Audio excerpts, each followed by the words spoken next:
No importa. Bueno, la idea, por lo que me solicitó Connie, que hiciéramos un repaso de pelvis y perineo. Si alcanzamos, no creo, pero si alcanzamos vamos a ver algo de genital femenino, ya que es algo que tampoco creo que profundizamos mucho en anatomía. Bien, supongo que se acuerdan del coxal, ¿cierto? ¿Se acuerdan de la pelvis? ¿Sí? Sí. ¿Se acuerdan que está estructurado por 3 huesos?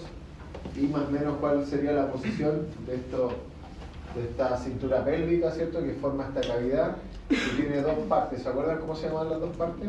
Pelvis mayor y menor. La pelvis mayor y menor, ¿ya?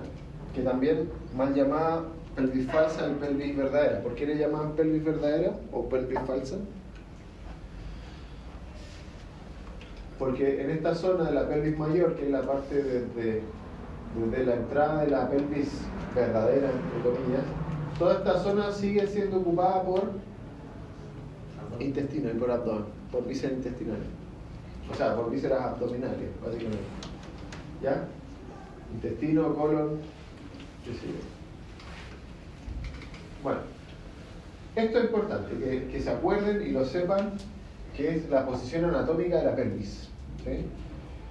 Desde un plano coronal, la pelvis debería tomar contacto en su plano coronal con la espina ilíaca anterosuperior, ya alineado con el tubérculo del pubis. A partir de eso se puede establecer que esa es la posición anatómica. ¿Y por qué tiene esa posición? En donde la entrada de la pelvis menor, ¿cierto? La pelvis verdadera, la entrada de la pelvis menor tiene cierta inclinación. ¿Se acuerdan por qué? ¿Por qué pasa eso? Por los embarazos, por la disposición de Algo más estructural todavía, pero por ahí va. ¿Se acuerdan por qué tiene esa posición la pelvis ósea? Para el equilibrio ¿Ya? ¿Para el equilibrio en base a qué? de la postura erguida. De la postura erguida. ¿Y qué tiene que ver la postura erguida aquí? Tiene que ver mucho. ¿Qué cosa? ¿La columna recta? Con el soporte de los... ¿Vista desde lateral? ¿Es recta? No, tiene curvatura, ¿cierto? ¿Y cuál es la curvatura lumbar? Una lordosis, que viene así. Y la última sifosis es el sacro, entonces viene así, después el tórax y después de nuevo la cervical. Entonces, cuando la columna tiene una correcta posición entre lordosis y sifosis, la curvatura lordótica le da esta inclinación a la entrada de la pelvis. Entonces eso es importante también. ¿Por qué? Porque el crecimiento del útero viene hacia acá. ¿Sí? El crecimiento del útero viene así, no viene hacia arriba. Viene hacia arriba, pero inclinada siempre hacia anterior. Pero miren, fíjense en estos planos que aparecen acá en la parte inferior. Y en la parte inferior aparecen los planos del perineo. Y esos planos del perineo están en otra posición respecto a la entrada de la pelvis. ¿Sí? Acuérdense que el perineo corresponde a una zona inferior de la pelvis, a una región aparte, que desde el punto de vista de la posición anatómica no se ve, hay que verla en otra posición, que es la posición ginecológica. ¿Sí? ¿Cómo se llama la posición ginecológica? Litotómica. Ahí vamos a ver, en referencia a 4 puntos, ¿ya? Vamos a establecer unos. ¿Se acuerdan que era una zona como romboidea? Que si se la dividíamos en mitad quedaba un triángulo anterior y un triángulo posterior. ¿Ya? El triángulo anal y el triángulo urogenital. De los reparos óseos, ya saben que hay muchos, ¿sí? Saben que hay muchos, pero lo ideal es que más o menos se aprendan o lo tengan súper claro los reparos óseos palpables, porque eso les va a servir para la exploración y para la observación de las pelvis femeninas que van a tener que observar de aquí en adelante. ¿Sí? ¿En qué sentido? Por ejemplo, si están alineadas las espinas ilíacas, ver la altura de las crestas ilíacas, la inclinación de la pelvis, eso también es parte de la pelvimetría observacional, o sea, es lo primero que van a observar una persona, cómo camina, ¿cierto? Cómo se desplaza, cómo son sus caderas.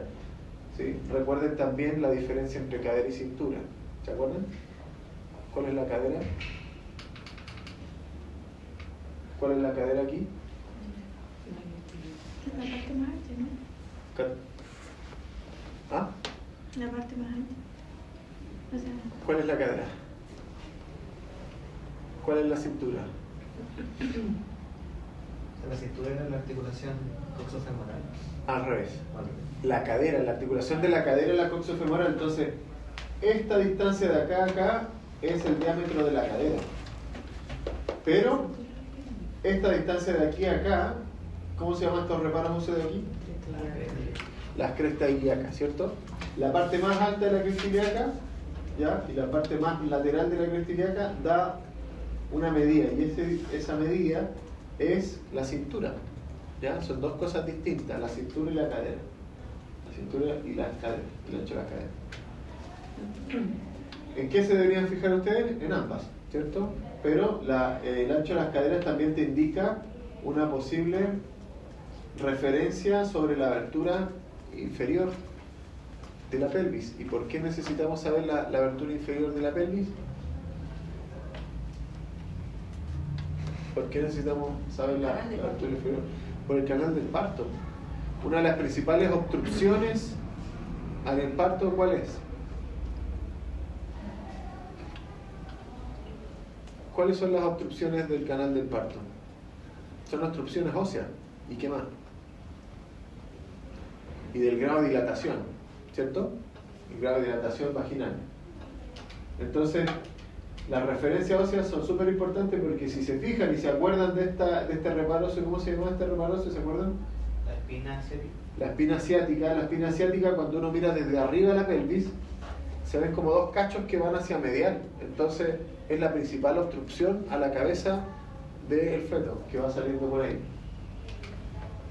Entonces, de los puntos de referencia o los reparos óseos palpables, deberían acordarse de cuáles, de la cresta ilíaca, ¿cierto? De las espinas ilíacas, son importantes porque son palpables, sobre todo las superiores.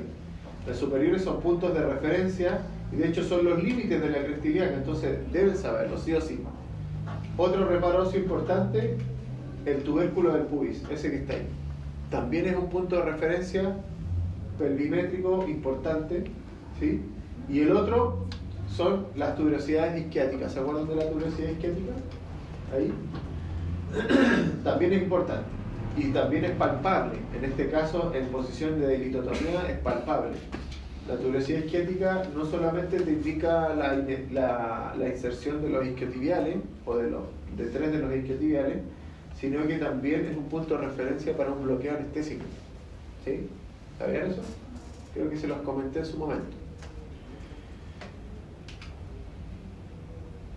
Desde una cara interna, aquí ya lo que es palpable es lo mismo que hemos repetido, la cresta ilíaca, las espinas ilíacas antero y postero superior, que son estas que están acá, más el tubérculo del pubis y la tuberosidad isquiática. Ya las otras son de relleno para saber básicamente estructuras principales, recorrido de arterias, de nervios, ¿sí? Posicionamiento muscular también, ya las inserciones. Por lo tanto, en resumen, estas son los reparos óseos que deberían saber, sobre todo esta parte, porque desde acá se pueden tomar los diámetros de la cintura y de la cadera.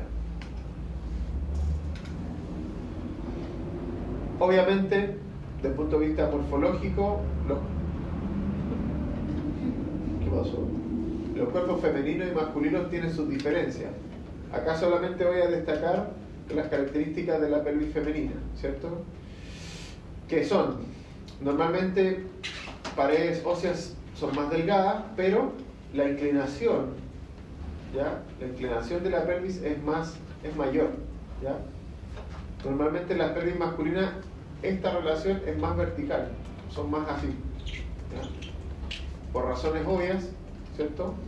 Esta adaptación hacia el parto, ¿cierto? Hacia la gestación, hace que tengan estas características. Otra característica es el ángulo subpúbico abierto. Si se fijan en esta zona, aquí está igual, está muy exagerado, pero fíjense que este ángulo también indica cuál es la posición y la abertura de, el canal del parto.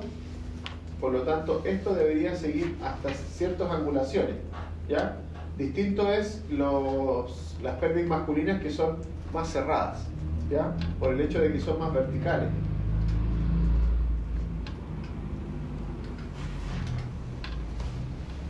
¿Qué otro? Agujero obturador triangular. Bueno, eso lo van a ver en imagenología, no lo van a ver así a simple vista, porque ahí están los músculos obturadores.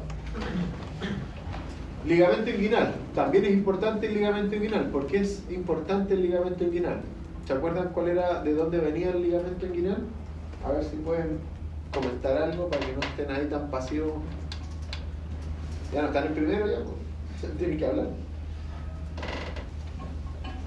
¿De dónde viene el ligamento inguinal? Del abdomen, del conducto inguinal. Viene del abdomen. ¿De qué parte del abdomen? ¿De dónde viene? El músculo del abdomen. Más fuerte, Nacho. No sé. No, a ver, las inserciones del ligamento inguinal sí. Espina ilíaca anterior superior, bien. Tubérculo del pubis, también, muy bien. Ahí se proyecta. Pero ¿de dónde viene el ligamento inguinal? Porque eso es importante también.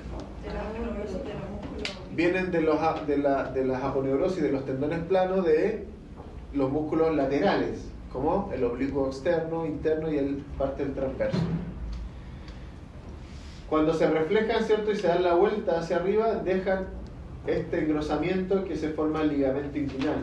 Entonces, del ligamento inguinal hacia arriba vamos a encontrar el conducto inguinal, que es la perforación del abdomen. ¿Para qué?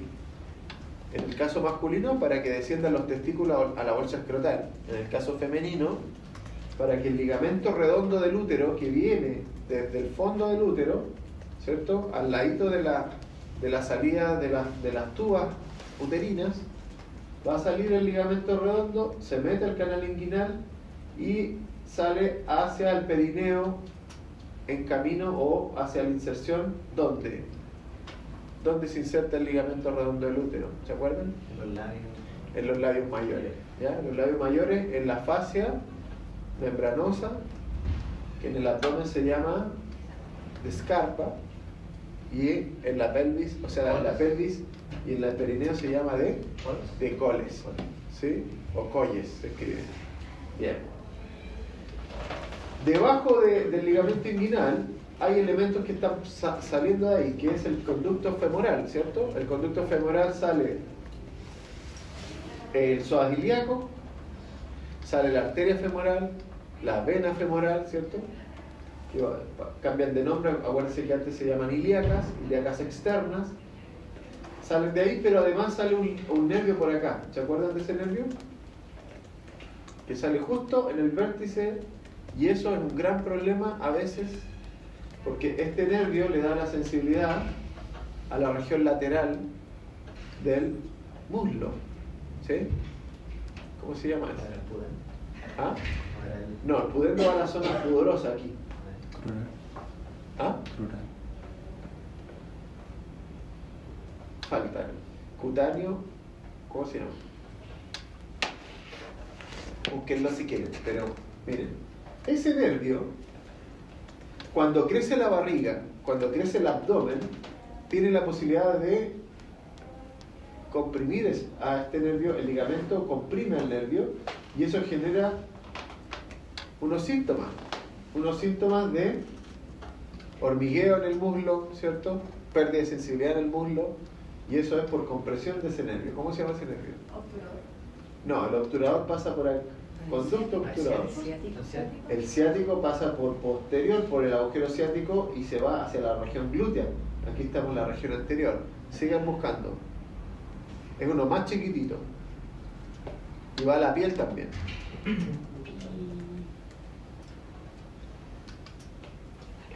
Nervio cutáneo femoral. Lateral. Lateral. Cutáneo femoral lateral. Ahí. Pasa justo por ahí. Sobre todo los camioneros, por ejemplo, que normalmente pasan todo el día sentados y además son bien barrigones, la mayoría, sufren de ese problema, de pérdida de sensibilidad en el muslo lateral. ¿Y eso puede pasar en la embarazada? Sí, porque la barriga, si empieza a caer, el ligamento inguinal empieza a sostener ahí, entonces se empieza a comprimir ese nervio. Y eso puede generar molestias y algunos desórdenes sensitivos en esa zona.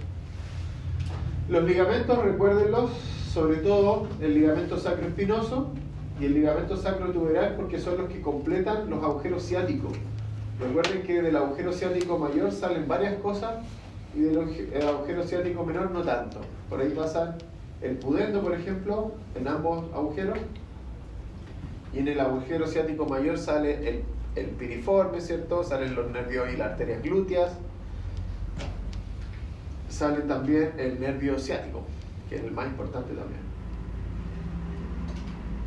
Miren desde arriba, lo que les decía, el canal del parto, si bien es cierto se ve así, es en la abertura superior.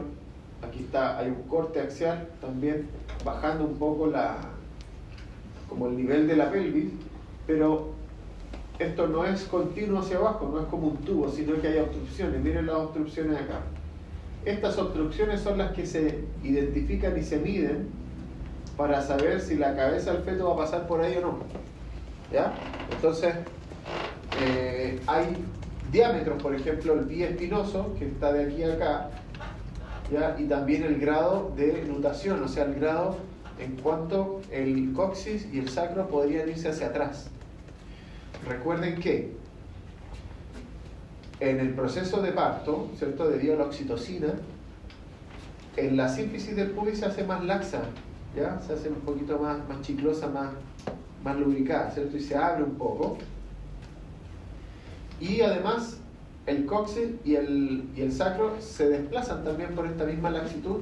Eso permite abrir un poco, pero no abre tanto también. Por eso hay que tener súper clara la referencia perimétrica, ¿ya? La referencia perimétrica. El sacro ya lo conoce, ¿cierto? Tiene una base triangular, una fusión de vértebras, bla bla bla, tiene una curvatura natural, ¿cierto? Un canal XX.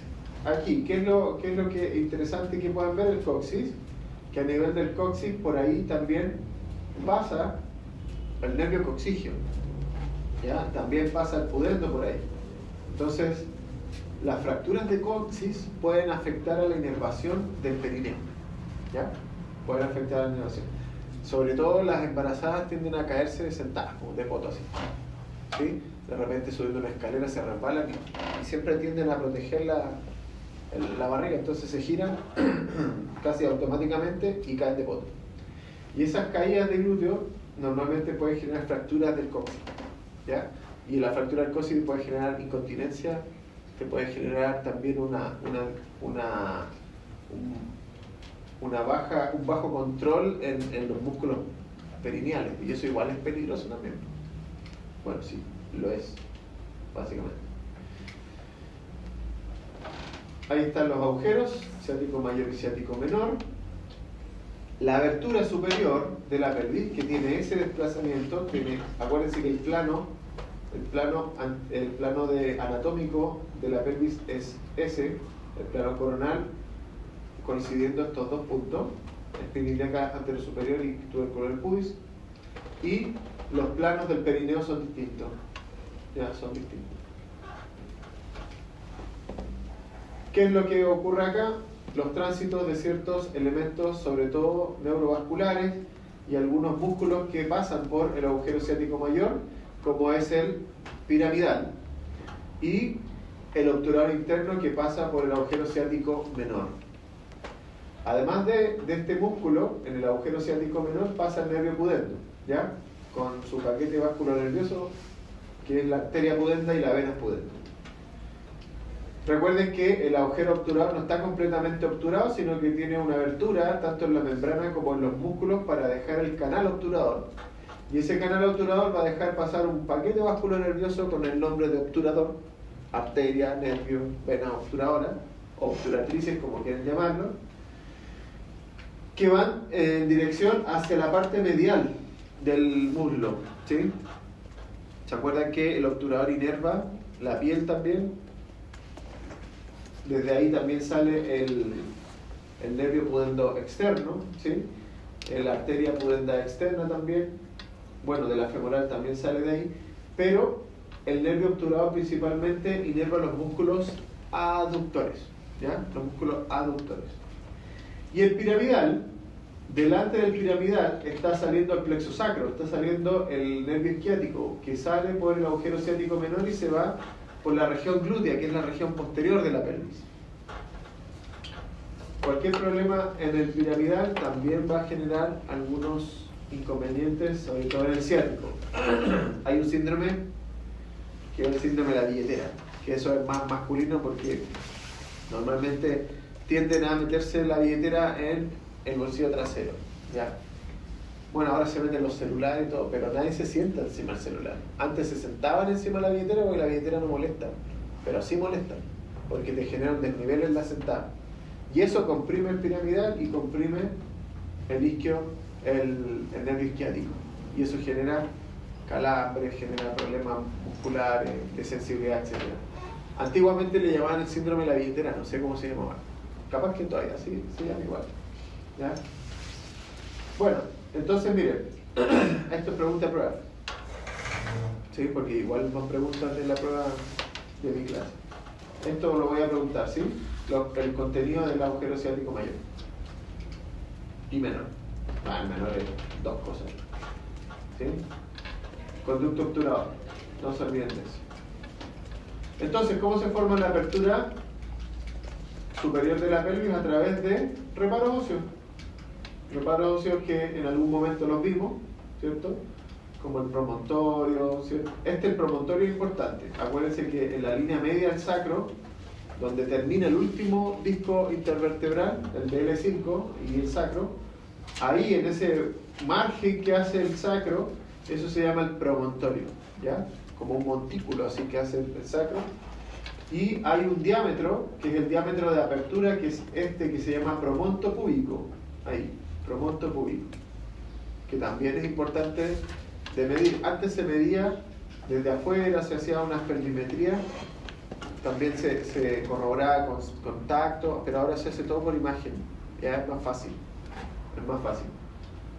¿Ya? Ahí están los distintos, el ala del sacro, la articulación sacroiliaca, la línea arqueada, este montículo también que se llama la eminencia entre el ilion y el pubis, iliopúbica, la cresta pectínea, que es una cresta que tiene como bordes medios dentados, muy chiquitito, muy leve, le llaman cresta pectínea, y la sínfisis del pubis. Ahí está.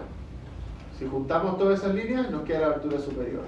Y la abertura inferior, que básicamente es la abertura donde podemos también proyectar el perineo, también tiene sus referencias para poder generar límites. En el caso de una persona viva en litotomía, donde no se ve claramente el hueso, las referencias van a ser la sínfisis púbica por inferior, las dos tuberosidades isquiáticas y el vértice del coxis, que son palpables, esos 4 puntos. ¿Ya? Esos 4 puntos son palpables. Si miramos con contenido muscular, y en este caso estos músculos están formando el piso de la pelvis, el diafragma pélvico, ¿ya? Que no es lo mismo que el perineo, ya no se confundan.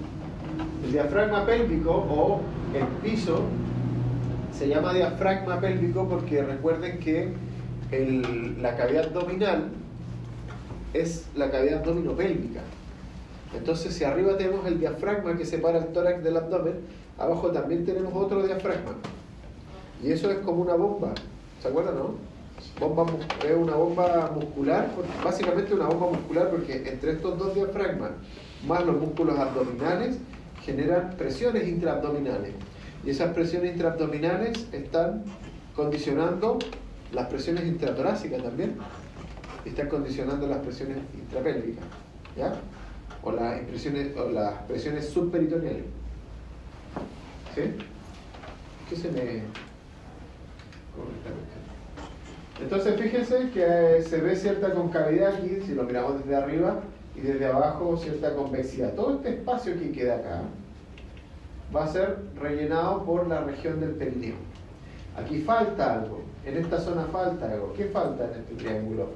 perineal. La membrana perineal donde se adosan, donde se insertan los genitales externos. ¿Sí? Así lo veo. Ya, quiero que observen algo acá. Esto blanco que está acá. ¿Ya? ¿Se acuerdan de esto blanco que está ahí? Eso es una fascia.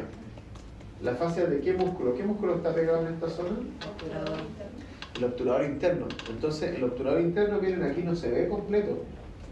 ¿Y cómo se identifica qué es el obturador interno? Primero, porque está tapando el agujero obturador y está dejando el canal o el conducto obturador. Y segundo, está dentro. Entonces, el obturador interno. El obturador externo viene por fuera. Viene por acá, que ahí no está. Viene por ahí. Miren por debajo. Acá se ve el diafragma y aquí está el obturador interno. Entonces acá hay algo, mira. El obturador interno se ve en la pelvis y el obturador interno se ve en el perineo también. ¿Sí? Eso también es importante, ¿por qué? Porque esta línea que está acá es parte de la inserción del diafragma pélvico, pero esta línea se forma en la fascia del obturador interno. Entonces es curioso eso porque no es una inserción ósea propiamente tal, como como la mayoría de los músculos esqueléticos, sino que es una inserción en la fascia. Y eso trae sus pros y sus contras. ¿Sí? ¿Por qué? Porque trae cierta debilidad, pero también trae cierta flexibilidad. ¿Ok? Por lo tanto, vamos a analizar después, más adelante,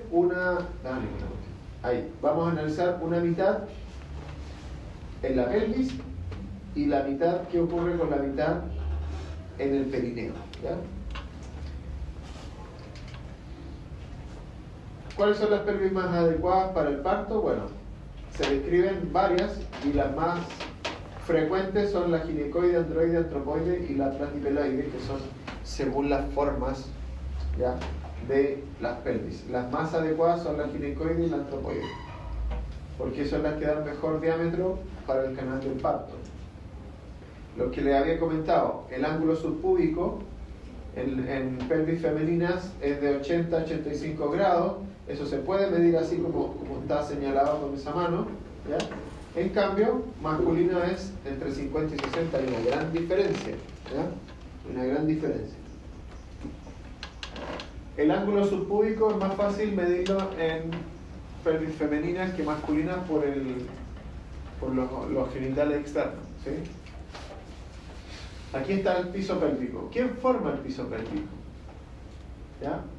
El músculo elevador del ano, ¿ya?, que básicamente este músculo es, ¿se acuerdan?, la suma de estos tres músculos: pubo rectal, entre el pubis y el recto, ¿cierto?, ilio coccigio, entre el ilion y el coxis, y el pubo coccigio, ¿sí? Pubo coccigio. Y en la parte posterior aparece ese músculo que está ahí, que es el coccigio, porque el que está acá atrás es el piriforme, ¿ya?, que está pasando por el agujero ciático mayor. ¿Ya? El coccigio es un poquito más adelante, ahí. Todos estos músculos, que fíjense en la disposición de este músculo que deja una especie de hiato acá, ¿cierto?, con aperturas para las estructuras que van a salir por la región anal, ¿cierto?, el canal anal, y en la parte anterior, en el perineo anterior, por los genitales externos. ¿Cuál de los dos, femenino y masculino? ¿Y por qué? El de acá femenino. El de acá, izquierda o derecha. De la izquierda, ¿por qué? Porque tiene más abertura. Miren, tienen 1, 2, 3, 4. Y acá tienen 1, 2, 3. ¿Qué abertura se agrega acá? Porque acá podemos ver abertura rectal, está. Abertura de los vasos dorsales del pene y del clítoris, está. Abertura de la uretra, está. ¿Y esto qué es? El canal vaginal. Entonces la abertura del canal vaginal es la que le da el extra para saber que eso es femenino y masculino. Aquí lo mismo, pero visto desde abajo, ¿sí? Aquí una vista lateral para que vean que es un verdadero diafragma, al revés que el diafragma que conocemos en el tórax y abdomen, ¿ya? Pero es lo mismo, pero en este caso tiene aberturas distintas a las del diafragma de arriba. Para que sepan más o menos cómo el elevador del ano hace esta elevación, ¿ya? Para poder defecar, ¿cierto? Esa es la función básicamente. Y miren, y acá se agrega otra cosa. Aquí ya tenemos el diafragma y se agrega en la zona anterior, en este triángulo anterior, entre la tuberosidad isquiática y el pubis, la membrana perineal. Y la membrana perineal tiene una cierta profundidad. En esa profundidad se disponen los músculos específicos para los genitales externos, ¿ya? Que normalmente es el compresor o el esfínter de la uretra, ¿ya? El esfínter externo, el isquio cavernoso, este se llama también el transverso perineal, profundo. Ya vamos a ver que hay otro que va debajo de este o más superficial a ese, que es el transverso perineal externo, o superficial, mejor dicho. Ahí está el compresor de la uretra, este es el compresor de la uretra y ese es el esfínter. Esto está dentro de la membrana. Fuera de la membrana, por acá, por la cara anterior, también vamos a ver otros músculos. O sea, vamos a ver músculos en esta zona y vamos a ver músculos en esta zona de acá. Miren la relación entre el recto y el canal anal respecto a ese plano de la región anal. Y miren la membrana perineal, cómo se relaciona en este caso con la vejiga y con el llenado de la vejiga, ya cuando la vejiga está llena. Recuerden que las vejigas femeninas tienen mayor capacidad que las masculinas. ¿Por qué? Porque cuando crece el útero en un embarazo, el útero al crecer no solamente se proyecta en el abdomen hacia anterior, hacia afuera del cuerpo, sino que también comprime las vísceras abdominales hacia arriba y las vísceras pélvicas hacia abajo, ¿ya? Por lo tanto, la vejiga debe tener mayor capacidad, la vejiga femenina, para poder retener algo que sea, y no las embarazadas no pasen orinando que tengan cierto control en la orina, ¿ya? De que pasan orinando, eso sí, sobre todo cuando están en las últimas semanas, porque ya no tienen casi nada de espacio, entonces cualquier pequeño líquido que llegue ahí dan ganas de orinar. Esto también es importante, fíjense, aquí está la vejiga, el útero, el conducto vaginal, recto, canal anal, ¿cierto? Están saliendo por el perineo.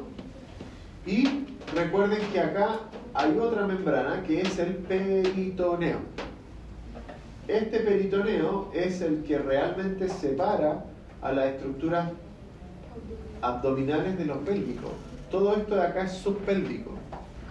Y como cae este manto, cubre a todos y peritoniza o deja fuera del peritoneo a todas estas estructuras, o sea, las deja subperitoneales. Con la excepción, pero antes de eso, al pasar por el contorno de todas estas estructuras quedan fondos de saco. ¿Se acuerdan de estos fondos de saco? Vesicuterino, que es el menos profundo, y el más profundo de todos, que tiene un nombre. De Douglas, ¿cierto? Que se llama recto uterino. Le van a decir Douglas los clínicos, así que también acuérdense que se llama el fondo de saco de Douglas. ¿Cuál era la relación o la importancia del fondo de saco de Douglas? Con la hemorragia. Ahí se pueden ver, ¿cierto?, ciertas extravasaciones de líquidos o de sangre, ¿ya?, que llegan en personas que están de pie o que están acostadas mirando hacia arriba, o sea, de cúbito supino. Normalmente ahí se acumulan los líquidos. Otra cosa, en este peritoneo hay una sola estructura que no está peritonizada. ¿Cuál era? El ovario. ¿Y por qué no está peritonizada el ovario? Que era intraperitoneal. Sí, pero ¿por qué es intraperitoneal? Cuando viene el epitelio del peritoneo, cuando llega al ovario, cambia el epitelio típico del ovario, por lo tanto desaparece en esa zona el peritoneo. ¿Pero por qué desaparece? Bueno, y desaparece también en parte de la primera porción de la tuba, que es el infundíbulo. ¿Por qué desaparece ahí? Igual es obvia la pregunta, pero respóndame.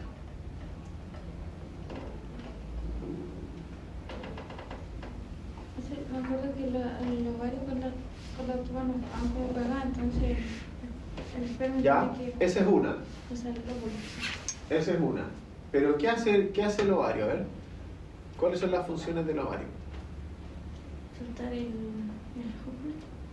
La ovulación y la secreción de hormonas. ¿Qué hormonas? Estrógeno y progesterona. Bien. Eso lo hace directo a la sangre, entonces en la parte endocrina. ¿Ya? Por la irrigación no hay problema. Pero ¿cuál es el conflicto ahí? Que la parte exocrina no tiene un conducto, como una glándula salival, como una glándula sudorípara, ¿cierto? La parte exocrina es la parte de la ovulación. ¿Cómo saca el ovocito fuera del óvulo? Lo saca por una explosión, básicamente. ¿Sí? Se rompe el ovario, se genera una herida ahí, ¿sí? Que se cierra. Y eso no tiene un conducto, definido, sale por cualquier parte del ovario. Entonces puede que algunos ovocitos caigan al peritoneo.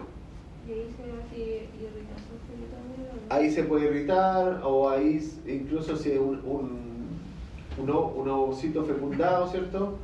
Puede volver aquí y caer al peritoneo y generar un embarazo ectópico que dura poco. Pero dura porque hay vaso sanguíneo, hay temperatura, etc. Pero ¿quién agarra ese ovocito? Estos deditos que están acá. Y esos deditos que están acá tienen un dedito largo. Tiene un dedito más largo, que es la fimbria ovárica. Y la fimbria ovárica es la que le hace el puente entre el ovario y el infundíbulo, ¿ya? Para que pueda entrar a este ostium pélvico que está recibiendo al ovocito, ¿ya? Por eso que no puede ser peritonizado esta parte, porque si no, no habrían ovulaciones, ¿no? Chocaría el ovocito y se quedaría dentro del ovario, y eso sería peor todavía, más incómodo todavía para ustedes que ovulan.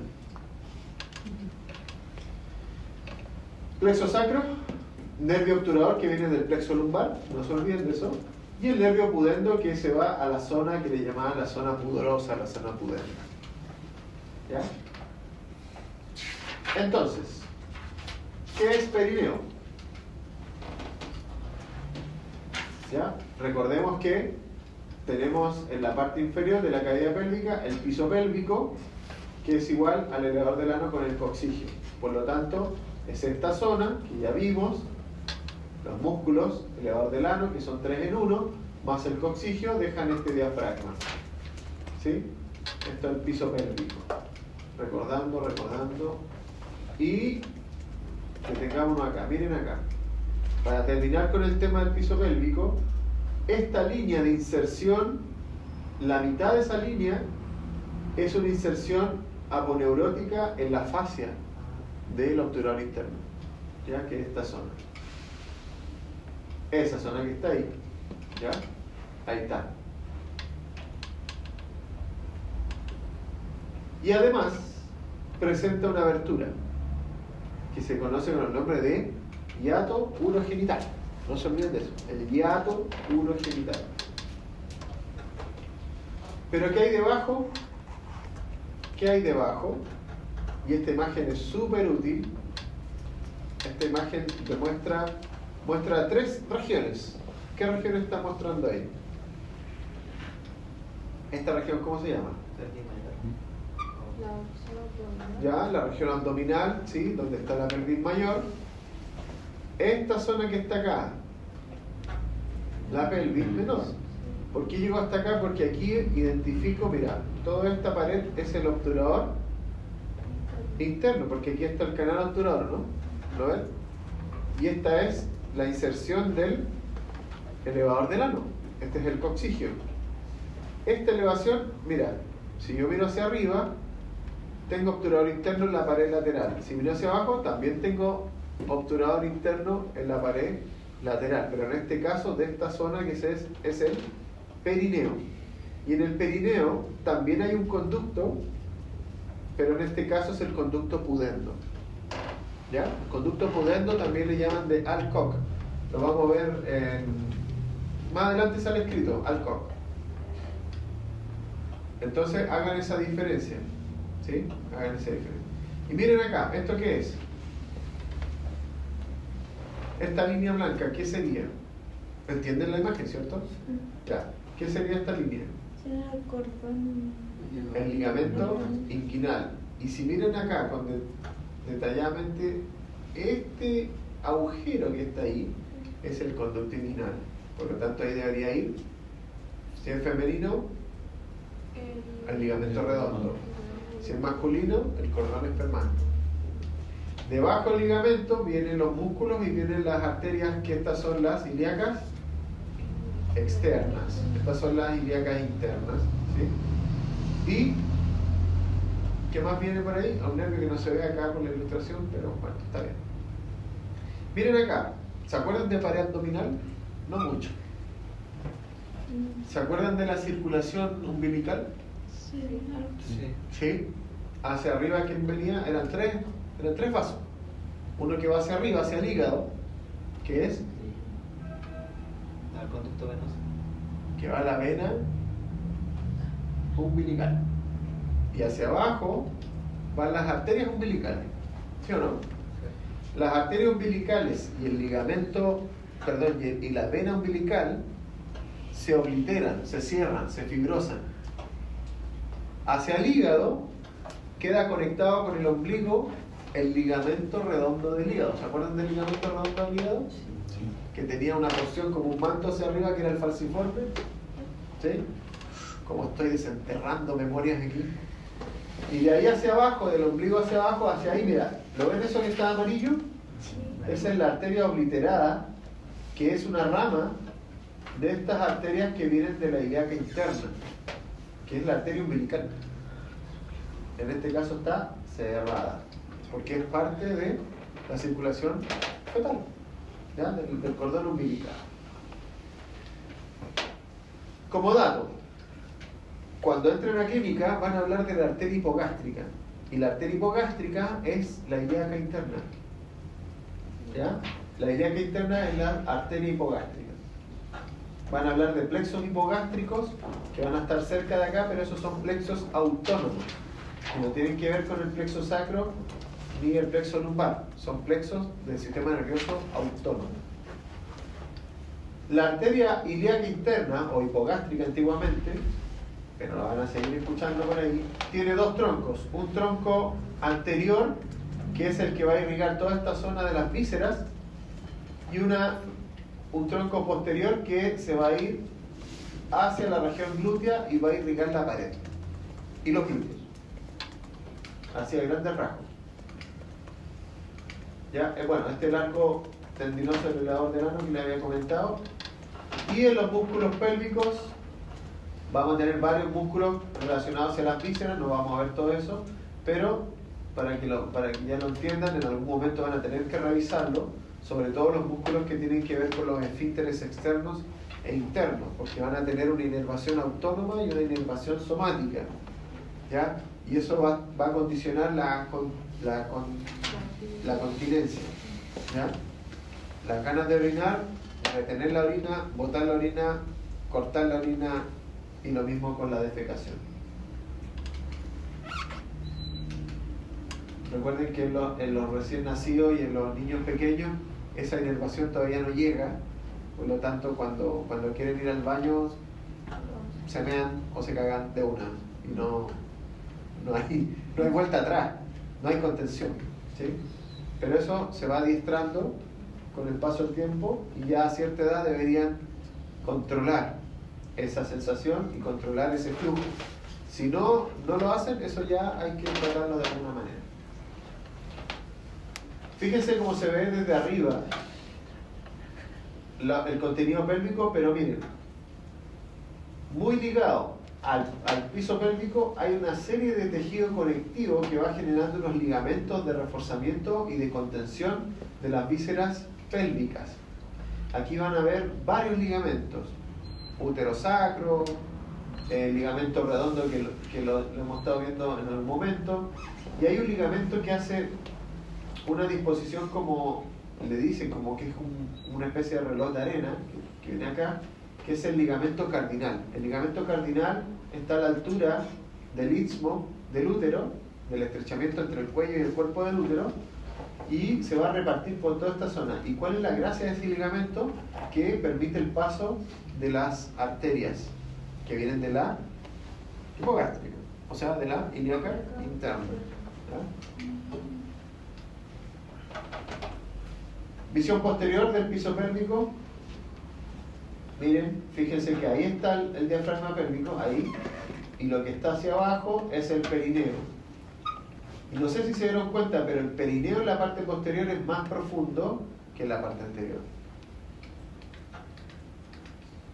A ver. No, acá mira. Fíjense que el perineo hace esto. En la parte posterior es más grande, más profundo, y en la parte anterior es más pequeñito. Entonces, en resumen, ¿qué es perineo? Es el espacio ubicado entre el piso pélvico y la fase superficial de la región genital. Ahí está de nuevo. ¿Qué hora es? Ah, son las 7:27, ya. No vamos a poder descansar mucho porque queda poco tiempo. Tengo hasta las 12 nomás. Bueno, la posición ginecológica. Litotomía.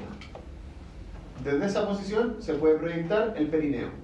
Ya sabemos que los puntos de referencia son tuberosidades isquiáticas, vértice del coxis y el pubis, la sínfisis del pubis.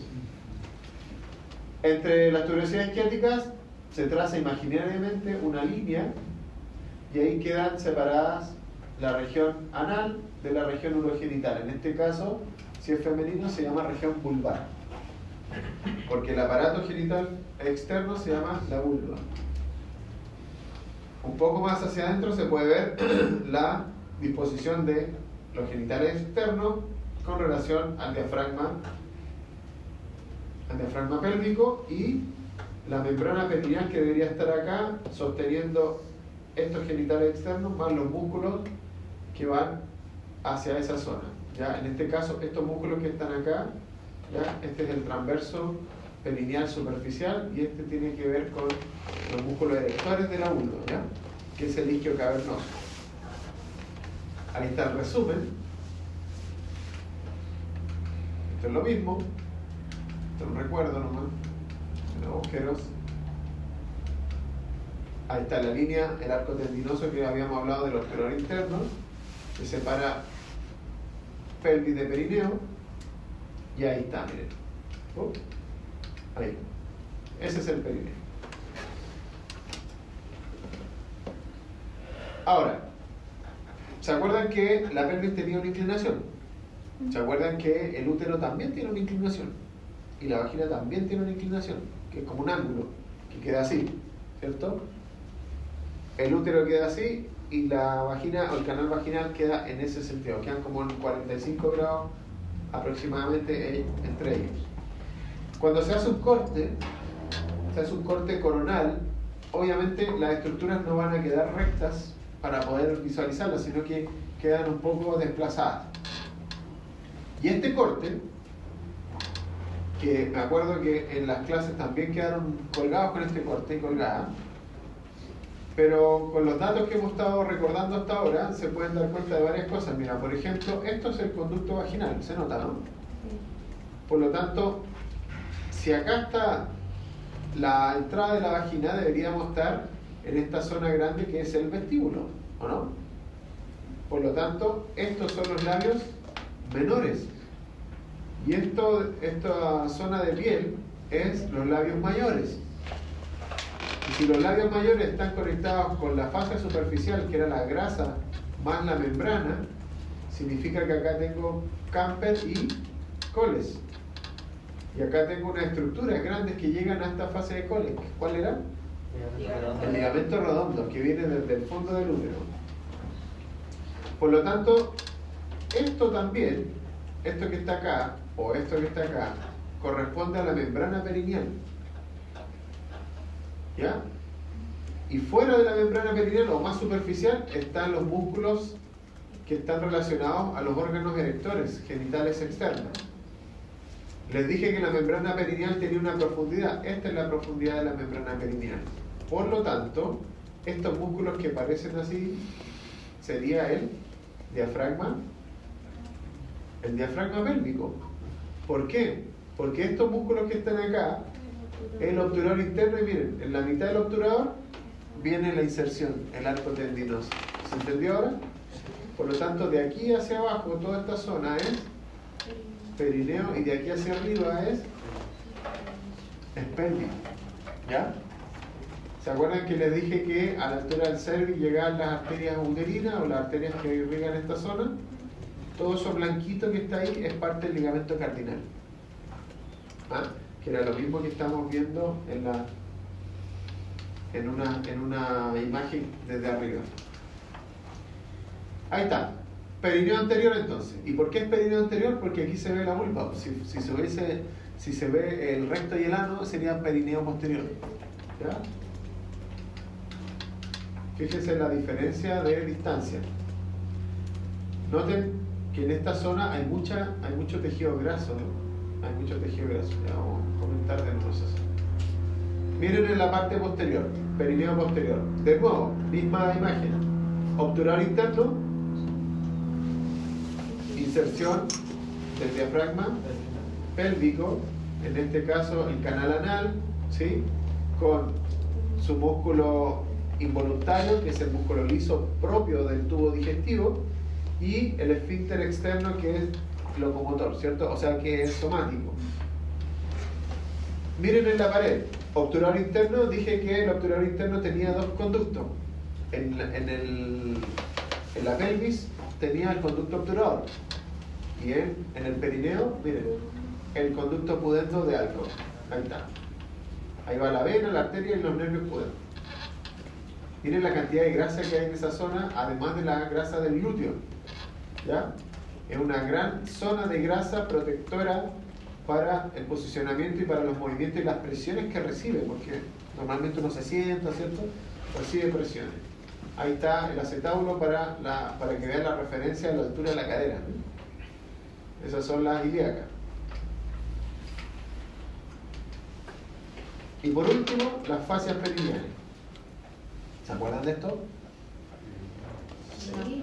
Saben que las fascias superficiales son las láminas adiposas, y en el caso del abdomen y la pelvis y perineo vamos a encontrar una lámina adiposa que se llama de Camper, con un agregado membranoso bastante resistente, que es la fascia de Coles. En el abdomen se llama Scarpa. Bien. Y luego viene la fascia muscular, viene la membrana perineal, que ya se las presenté, para que la recordaran. Viene la fascia del diafragma del diafragma urogenital, y viene la fascia superficial del piso pélvico. Veámosla. Esa que está ahí es la fascia de Coles, ¿sí? Acuérdense, guíense por el ligamento redondo. La grasita es Camper. Esta grasa que está acá, la grasa que constituye los labios mayores, es la grasa de Camper. Eso que está ahí, esa es la fascia de los músculos urogenitales: bulbo cavernoso, isquio cavernoso, bulbo esponjoso. El mismo nombre que los del pene, ¿sí? Luego viene la membrana perineal, que es lo que está en verde. Dijimos que la membrana perineal tiene una profundidad. Y luego viene,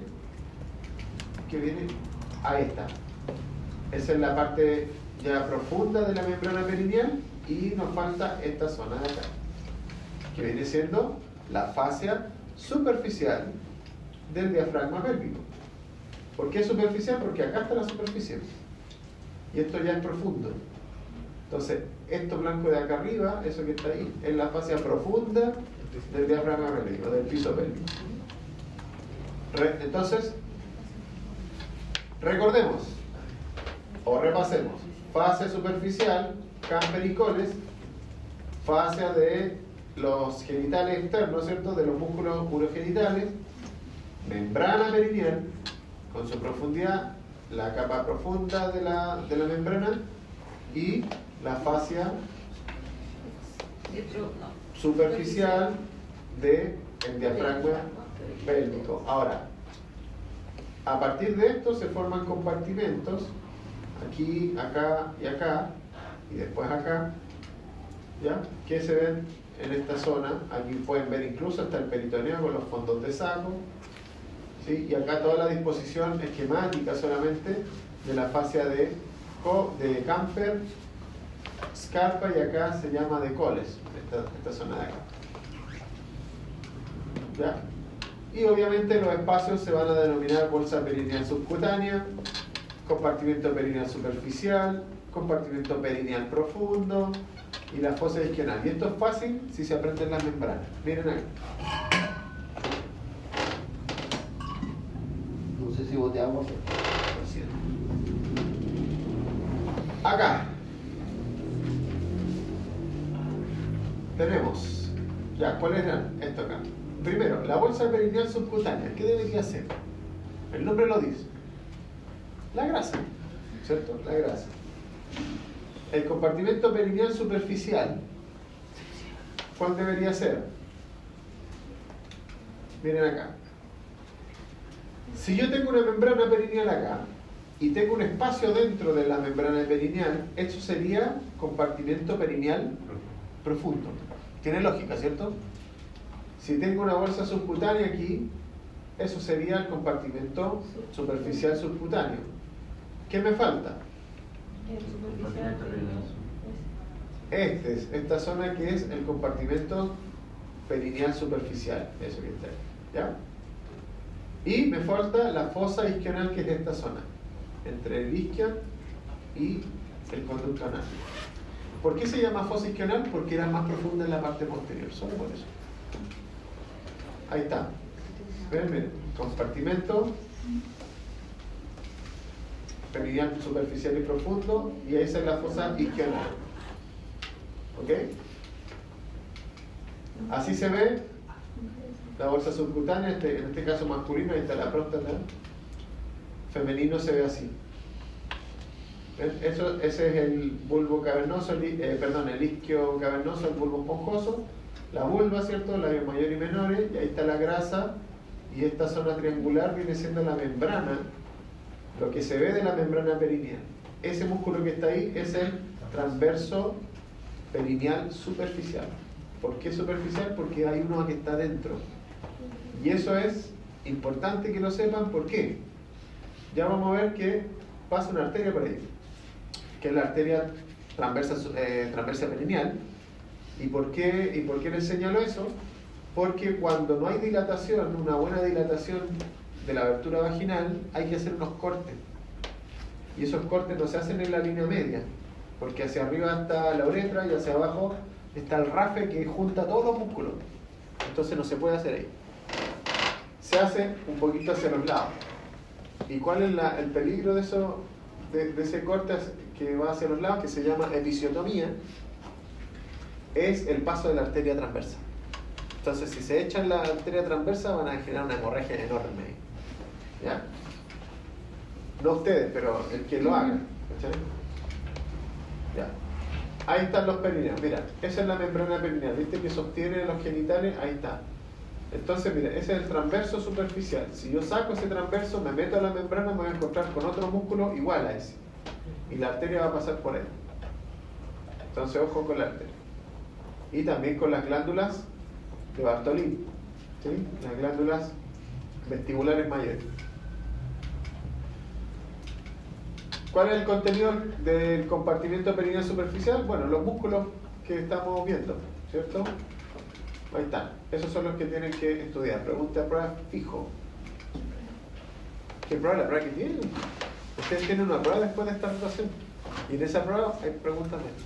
final del integrado. ¿Ah? Al final del integrado. Sí. Pero integrado también. Y no sé cuándo es. Pero tienen preguntas que les voy a hablar. No han dicho nada de preguntas. Sí, les van a hacer una evaluación.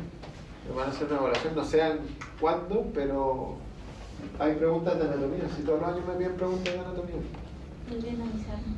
Le estoy avisando para que no se tapen con la sorpresa de que van a tener una prueba. Pero sí. Son como 6 preguntas de anatomía. Entonces ya les di, Sí, más. les soplé 2. 3, los compartimentos también. Ya. Esto, de aquí estudien eso. Profe, y cuando hay como urgencias misionales o cuando como que las mujeres como que ya no tienen esa continencia, ¿qué es lo que se suelta, por decirlo así? ¿Cómo que lo que se suelta? ¿Se suelta como por ejemplo, la membrana que usted está hablando? ¿O son como problemas de los mismos esfínteres? Pero depende. Cuando hay incontinencia urinaria, ¿Sí? cuando hay incontinencia urinaria a veces la vejiga no alcanza a retener nada y ya tiene que salir porque no hay espacio disponible para acumular orina. Eso puede ser una cosa, puede ser otra cosa desde el punto de vista de inervación y se suelta la uretra, el esfínter. Ay, Puede ser por eso te digo, puede ser por varios motivos. ¿Ya? Acá está, mira, aquí estamos en el compartimento perineal profundo. Y miren lo que apareció acá. Abrí la membrana, se abre la membrana acá y aparece, mira, otro músculo. ¿Sí? Y aparecen arterias. Estas arterias se denominan perineales y vienen de la pudenda, tanto los nervios como las arterias. ¿Ya? Esto está dentro de la membrana. Fíjense que aquí está el clítoris. El clítoris está relacionado con esta abertura, donde va la vena dorsal del clítoris, igual que la vena dorsal del pene, ahí va una vena, ¿ya? Que viene siendo la abertura anterior de la membrana perineal. Y ahí están los dos músculos transversos perineales. La vejiga, ya saben que la vejiga femenina es corta, ¿ya? Por lo tanto también tienen que recordar que esta zona, independiente de que uno tenga los esfínteres muy buenos, igual a veces se escapa algo de orina, entonces eso genera una flora ahí específica. ¿Sí? ¿Por qué digo esto? Porque a veces la incontinencia urinaria hace que, bueno, por un hecho natural, las bacterias que se forman acá tienden a migrar a todas partes, y una de esas partes es devolverse por el conducto. Pasa que cuando se orina, la orina arrastra a todas las bacterias afuera. Cuando hay incontinencias, la incontinencia genera pequeñas gotitas que caen aquí, por lo tanto aumenta la flora y esa flora puede subir y infecta, inflama a la vejiga, y eso es la cistitis. Si eso es más recurrente y permanece, las bacterias se empiezan a meter por los uréteres hacia arriba, ureteritis. Después más arriba, una pielonefritis. ¿Ya? En el caso masculino no es tan frecuente porque la uretra es más larga, entonces a mitad de camino una orina y se va. ¿Ya? También pasa, sobre todo en niños pequeños. Cuando no les saben limpiar el potito, ¿cierto? También pueden infectar ambas. ¿Sí? Ya, el cuerpo perineal. Esto es el cuerpo perineal, que es donde confluyen, donde no hay que cortar en la episiotomía, hay que ser muy osado o muy experimentado para cortar esta zona y suturar bien. Lo bueno de esta zona, que es que tiene un postoperatorio más amable que cortar los músculos. ¿Ya? Porque aquí se corta básicamente el tejido fibroso, aponeurosis, tendón. Entonces es más fácil, que no tiene un postoperatorio tan complicado. Lo complicado de esto es la presión intraabdominal. Si está mal suturado, se puede caer todo. Un prolapso así general. Entonces igual es mejor hacer una episiotomía ahí nomás. ¿Ya? Todos esos músculos y fascias son los que se relacionan en el cuerpo perineal. Y miren, entre el ano y el coxis también hay una línea que es un rafe. Todas las líneas tendinosas son rafes. Ahí está, el RAFE anocoxigio. ¿Ya? ¿Quiénes se juntan ahí? Esos dos juntos. Repasando, la fosa isquional finalmente es casi pura grasa y lo único que hay es que en las paredes laterales está el conducto pudendo. ¿Ya? Fíjense, la parte posterior es más profunda, ese triángulo posterior es bien profundo en la fosa isquional y básicamente es grasa. Lo único que hay son unas arterias que son las glúteas, las rectales inferiores que van acá, con sus nervios obviamente y venas, y el canal o conducto pudendo. Es lo mismo, triángulo posterior, ahí para que se vean que hay profundidad. Esta imagen es buena para saber que es más profundo, que hay básicamente grasa. Ahí hay esto ya se los pasé en primer año, tabla resumen, pero aquí la van a tener de nuevo. ¿Quién es el encargado de este grupo? Te lo envío por correo, el PDF. Y la irrigación perineal es por la arteria pudenda, que va por el mismo canal que el nervio. ¿Ya? Ahí está, es el nombre, ALCO, el conducto pudendo. Conducto pudendo. Y acá están los derivados. Y esto quiero que... ¿cómo estamos ahora? ¿Estamos bien? Sí, estamos bien. Miren, la arteria pudenda interna, porque hay una arteria pudenda externa que depende de la femoral, que sale hacia la región de la piel.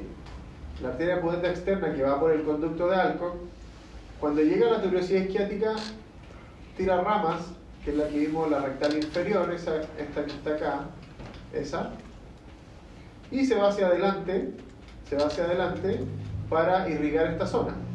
Cuando llega a la membrana perineal, se cambia el nombre de esta arteria y se llaman arterias perineales, lo mismo que el nervio pudendo aquí y nervios perineales. Y aquí es donde está esa arteria que pasa entre medio de las dos, miren, que pasa entre medio de las dos, de los dos músculos transversos perineales. Entonces, mucho ojo a la hora de la episiotomía de no pasar a llevar la glándula, no pasar a llevar la arteria. Cuando se corta los músculos bulbo esponjoso y el transverso perineal superficial.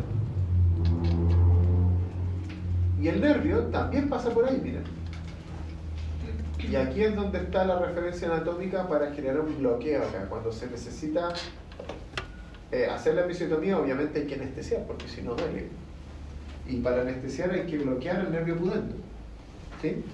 Y para eso ojalá que el colon esté vacío. Porque si bloqueo esto, bloqueo todo. Y el esfínter se va a abrir, se va a dilatar. Pero esto también va a perder sensibilidad y ahí se puede hacer el corte. Y miren, ¿cómo encuentro eso? Por la tuberosidad isquiática. Esto es palpable. En la cara medial voy a tener los músculos transversos y el ligamento sacrotuberoso. En este vértice se mete la aguja así y se bloquea al nervio para anestesiar toda esta zona. ¿Ya? Ahí está. El nervio pudendo. Y esta inervación es sola para que lo vean nomás, porque después lo van a tener que estudiar, que hay plexos hipogástricos autónomos, superiores e inferiores, que van hacia las vísceras, y en las vísceras se van a formar más plexos que tienen sus nombres propios, ¿ya? Tanto simpático como parasimpático. Recuerden que lo parasimpático en este caso viene de la inervación del cono medular, de los segmentos sacros, a través de los nervios esplácnicos pélvicos, PP, ¿cierto? Esplácnicos pélvicos parasimpáticos, PP. No se olviden de eso. El resto de los esplácnicos siempre son simpáticos. Los únicos parasimpáticos son los nervios esplácnicos pélvicos. Recuerden eso. Cuando se juntan y forman los plexos hipogástricos, se generan nuevos plexos que tienen nombres de las vísceras a las cuales se van a dirigir. Plexo vesical, plexo prostático, plexo vaginal, qué sé yo. Y terminamos. Manso repaso. Sí. Quedan así. ¿Ya?